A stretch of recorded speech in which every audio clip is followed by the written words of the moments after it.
On April 10, 1963, the USS Thresher was the most advanced attack submarine the United States had ever built. By the end of that morning, all 129 men aboard her were dead. She wasn't torpedoed. She didn't strike a mine. The Thresher was killed by her own plumbing.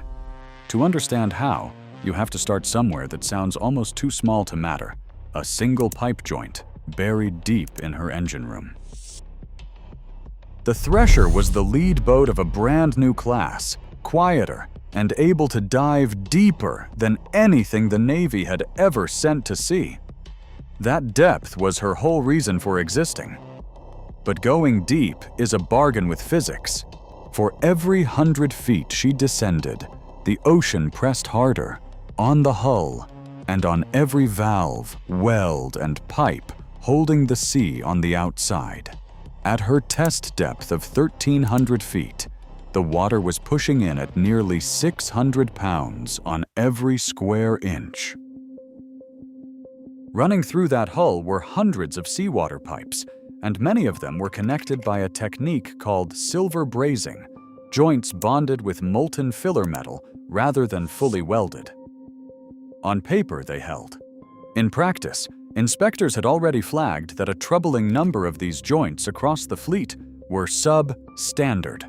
A brazed joint can look flawless and still be weak deep inside, where no one can see it. That morning, the Thresher was doing exactly what she was built to do: a deep dive test, descending in careful steps toward test depth, far out over the continental shelf where the water runs thousands of feet deep.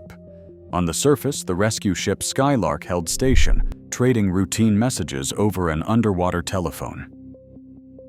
Everything was normal. The boat reported in calmly as she stepped downward. And then, somewhere in that maze of high-pressure piping, one joint let go, and seawater came through it with the force of a fire hose. That was the first domino, and it wouldn't be the last. Here's the part that turns a leak into a catastrophe. The flooding, by itself, might not have been enough to sink her. What killed the Thresher wasn't one failure. It was the chain reaction that one failure set off. Start with the water. High-pressure seawater doesn't just fill a compartment. It sprays. A fine, violent mist under enormous force. And the engine room was full of the one thing that mist is deadliest to: electrical panels. As the seawater reached the electronics, circuits would have started to short. That's the second domino, and it's the one that sealed her fate. Those shorts almost certainly tripped an automatic safety shutdown of the nuclear reactor, a scram.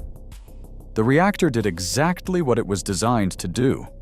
It sensed a fault, and it shut itself down to stay safe. But a submarine reactor isn't a light switch. You can't slam it back on. Restarting it was a slow, deliberate procedure that took minutes the Thresher didn't have. In an instant, her reactor went dark, and the boat likely lost propulsion. Sit with what that means. A submarine driving forward can angle her dive planes and steer herself toward the surface, like an aircraft climbing. That's the natural escape. But with no propulsion, there's no forward motion. And with no forward motion, the planes are just fins on a falling body. The most reliable way up was gone. Which left one option: blow the ballast tanks. Force high-pressure air into them. Push the seawater out. Make the boat light enough to float up on her own buoyancy. The crew went for it. In one of the last messages the Skylark ever received, broken and faint, the Thresher reported she was experiencing minor difficulties and was attempting to blow. And this is where the ocean collected its cruelest debt. As the high-pressure air rushed from its flasks and expanded into the tanks, it did what rapidly expanding air always does. It turned bitterly cold. Later testing showed that any moisture in those air lines would flash to ice, and that ice would pack into the strainers meant to keep the system clean. The very act of trying to blow the tanks choked the pipes that were supposed to save her. The airflow throttled to a trickle, and the tanks wouldn't empty fast enough.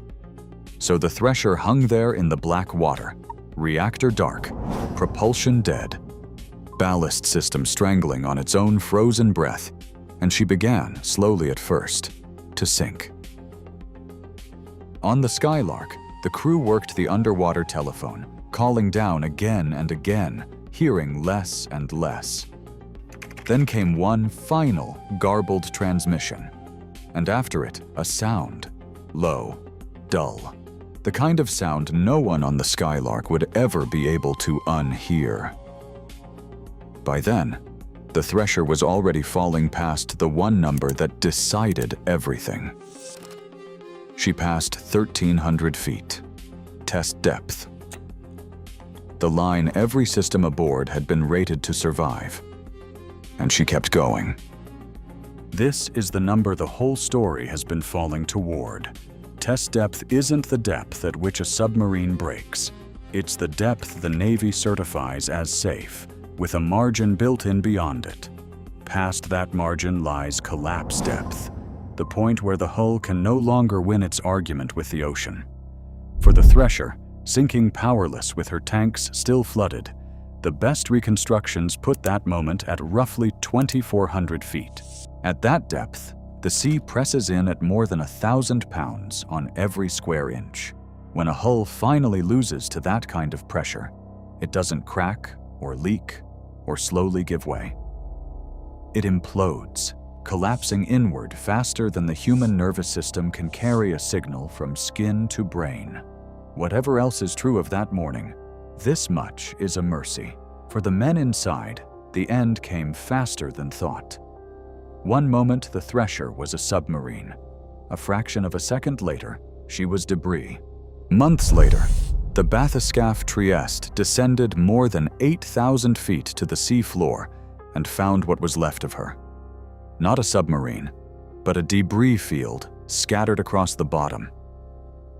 129 men died aboard the Thresher that morning.